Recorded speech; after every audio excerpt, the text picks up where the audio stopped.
नमः संस्कृताय दोस्तों, यूट्यूब से मैं साधना आप सबका स्वागत एवं अभिनंदन करती हूँ। कैसे हैं दोस्तों आप लोग? आशा करती हूँ कि स्वस्थ व्यस्त मस्त होंगे, अपना और अपने परिवार का ख्याल रख रहे होंगे दोस्तों। इसी आशा और विश्वास के साथ दोस्तों आइए आज का पाठ शुरू करते हैं हम लोग। आज नवरात्र का दूसरा दिन है। माता रानी का नाम लेके हम लोग अपने पाठ की शुरुआत करते हैं। आज हम लोग फिर से महाकवि कालिदास के द्वारा मेघदूतम खंड काव्य लेके हाजिर हुए हैं। मेघदूतम खंड काव्य में आज हम लोग 9वें श्लोक का अध्ययन करेंगे। उसके पहले आइए हम लोग 8वें श्लोक का थोड़ा सा देख लेते हैं, उसका अर्थ क्या है। 8वें श्लोक में यक्ष जो है वह वायु मार्ग में आकाश में चढ़े हुए तुम परदेश गए हुए स्त्रियों की जो पति परदेश गए हैं उनके शीघ्र वापस आने के विश्वास से अस्वस्थ होकर बालों के अग्रभाग को ऊपर पकड़े हुए बड़ी उत्कंठा से तुम्हें देखेंगी। क्यों देखेंगी? क्योंकि तुम्हारे उमड़ने पर विरह से व्याकुल पत्नी की कौन उपेक्षा करेगा। दूसरा भी जो व्यक्ति मेरे समान दूसरों के अधीन आजीविका वाला होगा वही अपनी पत्नी की उपेक्षा करेगा, अन्यथा कोई नहीं करेगा। यक्ष का कहने का तात्पर्य है कि जो अपने पत्नी से विरह दूर हो गया होगा वही ऐसा कर सकता है। आइए दोस्तों हम लोग 9वें श्लोक का अध्ययन करते हैं। यक्ष मेघ को बताता है कि अवधि के दिन गिनने में लगी हुई तुम मेरी पत्नी को अवश्य ही जीवित देखोगे। मेरी पत्नी को अवश्य ही जीवित देखोगे। तो ये है ताम चावस्यम दिवस गणना तत्परामेक पत्नीम अव्यापन्नम अविहत गति द्रक्ष्यसि भातृजायाम् आशाबन्धः कुसुमसदृशं प्रायशोऽहङ्गनानां सद्यः पातिः प्रणयि हृदयं विप्रयोगे रूढधि तां चावस्यं दिवसगणना तत्परामेक पत्नी। मेघ यक्ष जो है वह मेघ से कह रहा है कि ताम चावस्यम दिवस गणना तत्परामेक पत्नीम अव्यापन्नम विहति गति द्रक्ष्यसि भातृजायाम आशा बंधः कुसुम सदृशम प्रायसो हंगनानाम सद्य पाति प्रणयि हृदयम विप्रयुके रुडद्धि। अर्थात जो है वह कह रहा है कि यहाँ पे ताम शब्द आया है मेघ के लिए। किसके लिए? मेघ के लिए कह रहा है कि हे मेघ, जब तुम क्या करोगे, जब तुम जाओगे तो दिवस गणना में बिना रोक टोक गति वाले तुम जब जाओगे तो अपनी गणना में लगी हुई तुम्हारी जो भाभी है उसे तुम जीवित अवश्य देखोगे। अर्थात यहाँ पे है कि च आवश्यम गति का जो होगा वह होगा कि एक मिनट, कह रहा है ताम मतलब तुम, च मतलब और, अवश्य मतलब अवश्य ही, दिवस गणना तत्परामेक पत्नी जिसकी एकमात्र पत्नी है वह दिवस गणना में लगी हुई। आव्यापन्नम का अर्थ होगा दोस्तों कि जीवित अवश्य द्रक्ष्यसि मतलब देखोगे, उसे जीवित देखोगे। भातृजा मतलब भाभी को। किसको? तुम अपनी भाभी को। क्यों देखोगे? क्योंकि आशा बंध, आशा रूपी जो बंध होता है, जो तंतु होता है, कुसुम सदृशम कुसुम के समान, प्रायसो प्रायः हंगना नाम स्त्रियों को रोके रहता है, उसके विरह को रोके रहता है। सद्या पति मतलब शीघ्र नष्ट हो जाने पर, प्रणय हृदय हो जाने वाले प्रेमी हृदय को प्रयास क्या है यहाँ प्रयासो हृदय को प्रायः रुडद्धि मतलब रोके रहता है। क्या है? रोके रहता है। आइए हम लोग अन्वय के आधार पर देखते हैं। यहाँ से हम लोग अन्वय के आधार पर देखते हैं। थोड़ा सा इसको बड़ा कर लेते हैं तो इसके अर्थ को समझते हैं। तो यक्ष मेघ से कह रहा है कि हे मेघ, क्या कह रहा है कि हे मेघ अविहत गति यानी बिना रोक टोक के। क्या होगा? बिना, जिसका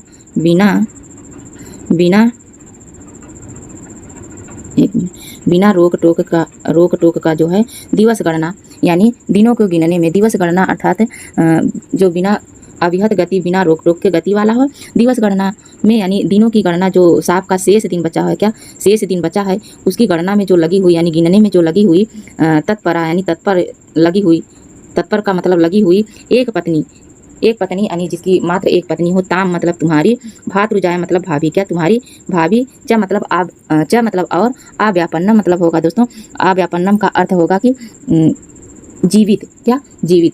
अव्यापन्नम का अर्थ होगा कि जीवित उसे, तुम ताम मतलब उसे, और जीवित क्या करोगे? अवश्य मतलब अवश्य, द्रक्ष्यसि मतलब देखोगे। क्या करोगे?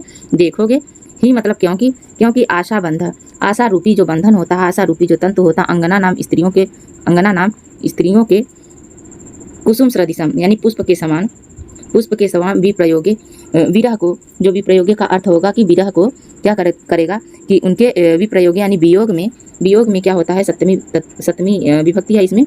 वियोग में सद्यः पति यानी शीघ्र ही नष्ट हो जाने वाले, सद्य मतलब शीघ्र, पति मतलब नष्ट हो जाने वाले, सज्ञा पति नष्ट हो जाने वाले, प्रणयी मतलब जो है प्रणयी हृदय यानी प्रेमी हृदय के, प्रणयी मतलब प्रेमी हृदय मतलब हृदय को, प्रयास मतलब जो होता है कि प्रयास का अर्थ होगा कि प्रायः, क्या होगा, प्रयास का अर्थ होगा प्रायः जो होता है रोके रहता है, क्या, रुडद्धि मतलब रोके रहता है। अर्थात कहने का तात्पर्य है कि जो है कि बिना रोक टोक वाले तुम में हो, क्या हो कि तुम बिना रोक टोक वाले हो और दिवस गणना में लगी हुई एकमात्र पत्नी तुम्हारी भाभी यानी अपनी भाभी को, च मतलब और, व्यापन्न मतलब जीवित, अवश्य द्रच्छेसी मतलब देखोगे ही, मतलब क्योंकि आशा रूपी बंधन स्त्रियों का कुसुम यानी पुष्प के समान विप्रयोगे मतलब जो होता है विरह में यानी दुख में, सद्य मतलब शीघ्र ही नष्ट हो जाता है, इसीलिए प्रेमी हृदय को प्रायः रोके रहता है। बस आशा रूपी बंधन ऐसा होता है जो प्रेमी हृदय को रोके रहता है। फिर उसके बाद आइए यहाँ पे हम लोग देख लेते हैं तो विशेषण को, देखते हैं कि इसमें कौन से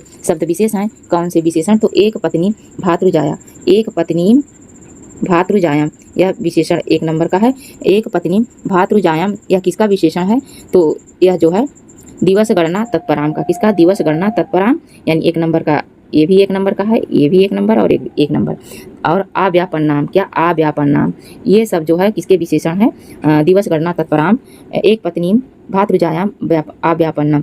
तो उसके बाद फिर आइए हम लोग टिप्पणियाँ देखते हैं कि इसमें कौन सी टिप्पणियाँ हैं, क्या है। ओके, उसके पहले हम लोग भावार्थ देख लेते हैं। क्या देखते हैं, भावार्थ, 1 मिनट यहाँ पे कलर चेंज करते हैं, भावार्थ को देखते हैं। भावार्थ में मेघ कह रहा है कि यक्ष कह रहा है कि हे मेघ, तुम बिना रोक टोक वाले विरह के शेष दिनों की गणना में लगी हुई पतिव्रता अपनी उस भाभी को जीवित अवश्य देखोगे, क्योंकि आशा रूपी जो बंधन होता है, यहाँ गलत होगा, आशा रूपी जो बंधन होता है, तंतु होता है, वह स्त्रियों को पुष्प के समान कोमल, वियोग में शीघ्र नष्ट हो जाने वाले प्रेमी हृदय को प्रायः रोके रहता है। क्या करता है, प्रायः रोके रहता है। उसके बाद आइए हम लोग टिप्पणियाँ देखते हैं। तो यह है टिप्पणियाँ में सबसे पहले है कि दिवस गणना तत्पराम, क्या, दिवस गणना तत्पराम यानी दिवसा नाम दिवस गणना, क्या, दिवसा नाम गणना, दिवस गणना। तो इसमें कौन सा समास है, तो इसमें षष्ठी तत्पुरुष समास है दोस्तों, क्या है, षष्ठी तत्पुरुष समास है। उसके बाद यहाँ है कि दिवस गणनायाम तत्पराताम, दिवस गणनायाम तत्पराताम, इसमें भी जो है षष्ठी तत्पुरुष समास इसमें भी है। गणना शब्द कैसे बना है, तो आइए यहाँ पे देखते हैं कि गणना शब्द कैसे, दिवस गणनायाम तत्पराम, अच्छा ये हो गया है, इसमें षष्ठी तत्पुरुष समास है। गणना शब्द कैसे बना है, तो गढ़ धातु से ऋच प्रत्यय, गढ़ धातु से ऋच प्रत्यय और युज प्रत्यय में अन प्लस टाप प्रत्यय से बना है गणना। उसके बाद अगला टिप्पणी है कि एक पत्नी एकः पत्नी यस्याः सा ताम, एकः पत्नी अस्याम सा ताः यानी एक पत्नी। तो इसमें कौन सा समास है, तो इसमें बहुव्रीहि समास है। कौन सा, बहुव्रीहि समास है दोस्तों, ये बहुव्रीहि समास है, यानी एक पत्नी वाला जो एक पत्नी वाला है। उसके बाद एक चासव ताम, इसमें कौन सा समास है, तो इसमें चा आसव से हो गया है कर्मधारय, कौन सा, कर्मधारय समास है, इसमें कर्मधारय समास है। व्यापन्नम शब्द कैसे बना है, तो नए से नए आंग उपसर्ग यानी वी आ पद अक्त और टा प्रत्यय से न व्यापन्नम आव्यापन्नम, क्या, न व्यापन्नम आव्यापन्नम। तो यहाँ पे हो जाएगा इसका, इसमें होगा, अच्छा, न व्यापन्नम आव्यापन्नम है यहाँ पे, न व्यापन्नम आव्यापन्नम, अर्थात यहाँ पे नए तत्पुरुष समास है। कौन सा, यहाँ पे नए तत्पुरुष समास हो जाएगा, नए तत्पुरुष समास होगा दोस्तों। उसके बाद अगली टिप्पणी है अविहत गति न विहिता गति यस्य सह, न विहिता गति यस्य सह, इसमें हो जाएगा बहुव्रीहि समास। कौन सा,